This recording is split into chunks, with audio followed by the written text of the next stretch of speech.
Hello दोस्तों, मैं संदीप आप सबका अपने YouTube चैनल ज्ञान एजुकेशन RBL में स्वागत करता हूं। दोस्तों, हम आपको बता दें कि हम संपूर्ण हिंदी की तैयारी कर रहे हैं, जिसमें हमने पहले वीडियो में हमने क्रिया विशेषण को समझा दिया था। आज देखेंगे हम संबंध बोधक, ठीक। और आपको बता दें कि संबंध बोधक इसमें बहुत ज़्यादा प्रॉब्लम होती है आजकल के बच्चों को ठीक समझने में, ठीक। तो आज हम इतने अच्छे से समझेंगे कि आज के बाद अगर आपने इसको देख लिया तो आज के बाद कोई भी प्रॉब्लम आपको होने वाली ही नहीं है, ठीक। इसके पहले हम बता दें कि आज पहली बार अगर आप जुड़े हमारे साथ तो आप हमारे चैनल के प्ले लिस्ट पर जाइएगा, वहाँ मिल जाएगा ऑल, ठीक, संपूर्ण हिंदी ऑल एग्जाम 2020 के नाम 2021 के नाम से प्ले लिस्ट मिल जाएगी। वहाँ जाकर के आप पूरे वीडियो देख सकते हैं, एक क्रम से हमने लगा रखे हैं, ठीक। चलिए शुरू करते हैं आज का ये वीडियो। तो देखिए, संबंध बोधक, संबंध क्या होता है पता है आपको? संबंध क्या होता है, ठीक है, तो इसके बारे में देखने वाले संबंध बोधक का देखिए परिभाषा अगर हम बात करते हैं तो देखिए परिभाषा क्या होती है। संबंध बोधक का बोध, संबंध का बोध कराने वाले अव्यय को हम क्या बोलते हैं? संबंध बोधक, ठीक है। संबंध बोधक अव्यय कहते हैं। देखिए, संबंध बोधक और समुच्चय बोधक में लोगों को बहुत ज्यादा कंफ्यूजन होती है। आज हम पूरी कंफ्यूजन आपकी दूर करके भेजेंगे, ठीक है। देखिए, जो संबंध का बोध कराते हैं किससे कराएंगे? देखिए, इनका प्रयोग दो संज्ञा या दो सर्वनामों को जोड़ने के हेतु किया था। देखिए, समझिए बात को। जब कभी, ठीक है, संज्ञा प्लस संज्ञा, ठीक, संज्ञा प्लस संज्ञा, ठीक, संज्ञा को संज्ञा से जोड़ा जाए या फिर सर्वनाम को सर्वनाम से, क्या, सर्वनाम को सर्वनाम से जोड़ा जाए, ठीक है, सर्वनाम को सर्वनाम से जोड़ा जाए या फिर संज्ञा को सर्वनाम से जोड़ा जाए, क्या, संज्ञा को सर्वनाम से जोड़ा जाए या फिर सर्वनाम को संज्ञा से जोड़ा जाए या फिर क्या, सर्वनाम को संज्ञा से जोड़ा जाए। भाई चार तरीके से बनेंगे ये, ठीक है। तब आपका क्या होता है दोस्तों, आपको बता दें, तब आपका क्या हो जाएगा? संबंध बोधक। समझिए कैसे। जैसे राम के बिना राधा अधूरी, श्याम के बिना राधा अधूरी है। अब देखिए पूछेगा कि इसमें के बिना क्या है, समुच्चय बोधक है या फिर संबंध बोधक। तो हमने क्या देखा, देखिए के बिना बीच पड़ा है, ठीक, तो उसके अंतिम और शुरुआत वाला अक्षर देखें क्या आया, राधा आया और श्याम आया। तो देखिए ये राधा श्याम क्या है, ये तो भैया संज्ञा है, ये भी संज्ञा है। तो हमने कहा था ना कि अगर संज्ञा संज्ञा से जुड़ेगा या संज्ञा सर्वनाम से जुड़ेगा या सर्वनाम सर्वनाम से जुड़ेगा या फिर सर्वनाम संज्ञा से जुड़ेगा तो आपका क्या होगा? समुच्चय बोधक, ठीक। तो देख रहे हैं हम क्या, इधर श्याम है ये भी संज्ञा और इधर राधा ये भी संज्ञा, दोनों कौन जुड़ रहा है? के बिना। तो यही क्या हो गया आपका? संबंध बोधक। तो समझिएगा यही क्या हो गया? संबंध बोधक। जैसे कहता है कि राम और सीता, राम और सीता घर गए, है ना, घर गए। तो अब देखिए यहां पर हम देखते हैं और आ गया ना, तो यही क्या है? आपका समुच्चय बोधक है, संबंध बोधक, सॉरी, है ना। क्यों है? क्योंकि हमारे उसके आगे वाला अक्षर देखते हैं राम है और पीछे वाला सीता है। तो राम क्या है? यह आपका संज्ञा है और सीता क्या है? सर्वनाम है, ठीक। तो ये क्या होगा? दोनों जोड़ने वाला कौन है? और। तो यही क्या होगा आपका? समुच्चय बोधक। समझ गए होंगे, सॉरी, संबंध बोधक, ठीक, समझ गए होंगे। अब देखिए हम कहते हैं मैं और वह, ठीक है, खाना खा चुका है, खाना खा चुका है, खाना खा चुका है। अब समझिएगा, पूछ ले इसमें कौन सा अव्यय है, तो और हो जाएगा अव्यय, ठीक। कौन सा अव्यय है? तो आप बताएं क्या? संबंध बोधक। क्यों? क्योंकि मैंने बोला था कि सर्वनाम संज्ञा से या संज्ञा संज्ञा से या सर्वनाम सर्वनाम से जुड़ेगा तब क्या होगा? संबंध बोधक होगा। देखिए मैं और वह, तो ये दोनों सेंटेंस को कौन जोड़ रहा है? और। तो मैं क्या है दोस्तों? ये सर्वनाम है और वह क्या है? ये भी सर्वनाम है। सर्वनाम को जब सर्वनाम से जोड़ा जाएगा तब भी क्या होगा आपका? संबंध बोधक, ठीक है। राधा और मैं, मान लिया कहते हैं मैंने राधा और मैं जा रहा हूं, राधा और मैं। तो अब यहां पे देखते हैं दोस्तों, राधा क्या है? ये संज्ञा है और मैं क्या है? ये सर्वनाम है। तो यहां पे देखिए संज्ञा और सर्वनाम को जोड़ रहा है, ठीक, तब भी क्या होगा आपका? बिल्कुल संबंध बोधक हो जाएगा, ठीक है। और यहीं पे कह दूं मैं और राधा घर जा रहे हैं, तब देखिए तब क्या होगा आपका? सर्वनाम और संज्ञा जुड़ जाएगा। तो चार कंडीशन बनती हैं, चार कंडीशन बनती हैं। ये चीज आप याद रखेंगे, संज्ञा संज्ञा जुड़ेगा, संज्ञा प्लस संज्ञा होगा या फिर संज्ञा प्लस सर्वनाम होगा, संज्ञा प्लस सर्वनाम होगा, ऐसा लिख दें, या फिर सर्वनाम प्लस संज्ञा होगा, सर्वनाम प्लस संज्ञा होगा या फिर सर्वनाम प्लस सर्वनाम होगा। तो इन अगर चार पोजीशन बनते हैं जुड़ने के किसी चीज के तो वो आपका संबंध बोधक ही होगा, ठीक है। क्या होगा? संबंध बोधक। तो इसको तो बिल्कुल याद रखेंगे। चलिए आगे देखते हैं।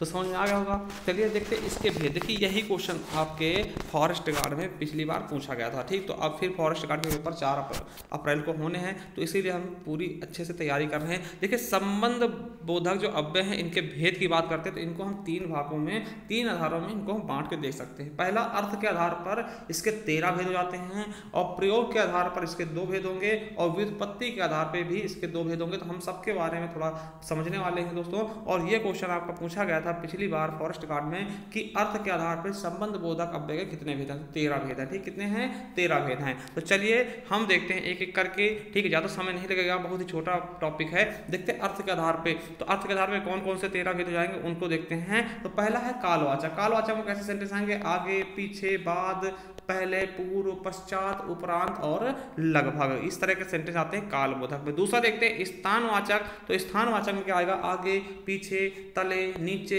बाहर, भीतर, सामने, पास, निकट, समीप, नजदीक, परे, है ना। तो ये सब क्या होते हैं? स्थानवाचक में। वही बात कर लेते हैं दिशावाचक की। तो दिशा में क्या होगा? ओर, तरफ, पार, आर पार, प्रति, आसपास, ऐसे सेंटेंस क्या होते हैं? दिशावाचक में आते हैं। वही बात कर ले साधनवाचक की। तो क्या हो जाएगा? द्वारा, जरिए, हाथ, मार्फत, सहारे, जबानी, ये क्या होते हैं दोस्तों? साधनवाचक के अंतर्गत आते हैं। वही बात कर लेते जब अगर हेतुवाचक की। तो हेतुवाचक में क्या होगा? लिए, निमित्त, वास्ते, हेतु, खातिर, मारे, चलते, कारण। तो ये सब क्या आते हैं? हेतुवाचक में। अगर हम बात करते हैं विषयवाचक की। तो विषयवाचक में क्या होगा? विषय, ठीक है, नाम, लेखे, जान, भरोसे, बाबत, ऐसे सेंटेंस आते हैं तो विषयवाचक में होंगे। 7वां देखते हैं व्यतिरेक हो जाएगा इसका भाग, ठीक है। तो व्यतिरेक में क्या आएगा? सिवा, अलावा, है ना। राम के अलावा सीता भी जाती है। तो देखिए के अलावा के किस क्या हो जाएगा? संबंध बोधक ना, क्योंकि राम और सीता को जोड़ेगा, ठीक। बिना, बगैर, अतिरिक्त, रहित, है ना। इनके हम कुछ ऑप्शन देख लेंगे नीचे, ठीक है। तो चलिए विनिमयवाचक में क्या होता है? विनिमयवाचक से आदान प्रदान को बोलते हैं ना। इसे इसके बदले ये ले लो, है ना, पटले, है ना, बदले, जगह और एवज, है ना। तो ये सब चीजें क्या होती हैं? विनिमय में आ जाएंगे। अगर सादृश्यवाचक देखते हैं, सादृश्य का तो बराबर को देखना, ठीक। तो समान, तरह, भांति, बराबर, तुल्य, योग्य, लायक, सदृश, अनुसार, मुताबिक, तो ये क्या होते हैं? सादृश्यवाचक के होते हैं, ठीक है। वही बात कर लेते हैं विरोधवाचक। तो विरोधवाचक में किसी चीज का विरोध क्या आता है? तो विरुद्ध हो गया, खिलाफ हो गया, उल्टे हो गया, विपरीत हो गया, खिलाफ हो गया ना, ऐसा क्या हो गए? विरोधवाचक के अंतर्गत आ गए। अब 11वां देख लेते हैं। 11वां पार्ट क्या है? तो सहचरवाचक है, जैसे साथ वाला, है ना, संग हो गया, साथ हो गया, समेत हो गया, सहित हो गया, पूर्वक हो गया, अधीन हो गया, स्वाधीन हो गया, वश हो गया, ये सब क्या है? सहचरवाचक के अंतर्गत आ जाते हैं, ठीक है। चलिए आगे देखते हैं संग्रहवाचक क्या है। तो संग्रहवाचक में क्या आता है? तक, पर्यंत, भर और मात्र, ठीक है। तुलनावाचक में क्या होता है? अपेक्षा, सामने और आगे, ये सब क्या हो गया? हमारे 13 के 13 देख ले। देखिए इस तरह से पूछा जाएगा, ठीक है। क्वेश्चन देखते हैं। देखिए राम छत पर खड़ा है, क्या है? राम छत पर खड़ा है, ठीक है। तो राम छत पर खड़ा है दोस्तों। तो पर क्या होगा? ये दोनों के बीच में क्या है? संबंध बता रहा है, ठीक है। अब देखिए राम के पास धन है, ठीक है। राम के पास धन है। देखिए राम के पास धन है, तो राम और धन को कौन जोड़ रहा है? के पास, ठीक है। तो राम और धन क्या है? संज्ञा है, ठीक है। कमरे के बाहर सामान रख, तो कमरा और बाहर सामान को कौन जोड़ रहा है? के बाहर। तो यही क्या होगा आपका? बिल्कुल अच्छे से संबंधवाचक, ठीक है, संबंध बोधक। अगला है यह दवा दूध के साथ लेनी है। तो देख समझ रहे हैं ना। तो ये सब क्या हो जाएंगे? आपके संबंधवाचक। अगला देखते हैं प्रयोग के आधार पर। क्या? प्रयोग के आधार पर संज्ञा कितने, जो संबंध बोधक उनके कितने भेद होते हैं? 2 भेद होते हैं, हमने पहले बताया था। पहला है संबंध बोधक, ठीक। ये देखिए इसका क्या हो जाएगा? ये संज्ञाओं की विभक्ति के बाद प्रयुक्त होता है। किसके? संज्ञाओं की विभक्ति के बाद प्रयुक्त होता है। जैसे व्यायाम के पहले और किताब के बिना, इस तरह से आएंगे ना। व्यायाम के पहले ये कर लो, है ना, किताब के बिना ये कर लो, तो किताब के बिना पढ़ाई करो ना। तो ये सब क्या है? आपके संबंध बोधक ना, संबंध बोधक, ठीक है। वही देखते हैं अनुबद्ध संबंध बोधक क्या होते हैं? ये संज्ञाओं की विकृत रूप के बाद आता है। देखिए वैसे ये पूछने आते हैं ज्यादातर, आपके वही पूछे आते हैं, और उसमें भी केवल आपसे पूछ लेगा कि इसमें क्या है? संबंध बोधक, है ना। तो ये चीजें आपको केवल उदाहरण दे देगा, पूछ लेगा इसमें संबंध बोधक ऑप्शन कौन सा है ना, या फिर निम्नलिखित वाक्य में क्या है? संबंध बोधक है, समुच्चय बोधक है। तो इस तरीके से आपसे पूछा जाएगा, ठीक है। देखिए अनुबद्ध संबंध बोधक क्या होता है? जो संज्ञाओं की विकृत के रूप के बाद आता है, जैसे किनारे तक, सखियों सहित और कटोरा भर। ठीक है, तो ये हो जाता है आपका अनुबद्ध संबंध बोधक। वही देखते हैं तीसरा पार्ट देख लेते हैं व्युत्पत्ति के आधार पे, तो मूल संबंध बोधक और यौगिक संबंध बोधक। देखिए मूल क्या होता है, जो किसी से मिल के ना बना हो। ठीक है, तो जो किसी से मिल के ना बना हो, जैसे कि बिना, पर्यंत, पूर्वक, ये सिंगल सेंटेंस है, किसी से मिल के नहीं बने हैं।